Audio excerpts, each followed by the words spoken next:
আসসালামু আলাইকুম গাইস, এখন দেখবেন পরবর্তী ভিডিও। আমরা কিভাবে পানি যাওয়ার রাস্তা করে দিয়েছি। এই দেখেন পুরা সম্পূর্ণ পানি সুন্দরভাবে চলে যাইতেছে।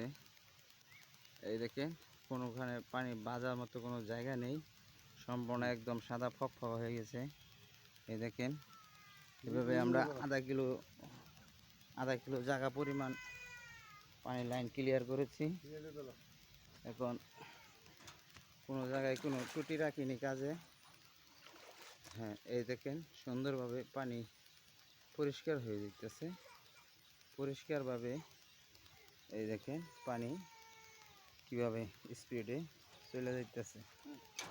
এটা হলো খালি এইভাবে পরিষ্কার করলে হইব। হ্যাঁ, এখানটা গাছ কেটে দিয়ে একটু লাইন করে দেওয়া লাগবে। হ্যাঁ করে দিয়েছি, পিছনেও করে দিয়েছি, একটু কোনো গাছ কেটে দিয়ে সমস্যা যদি নেই। একটু দেন লাইন করে দেন তাহলে হ্যাঁ দিয়ে দিয়েছি, গড়গড়ায় পানি যাইব। দেখছেন ঠিক আমার আছে ঘরটা ইনশাল্লাহ। কইরা যাইতেছে।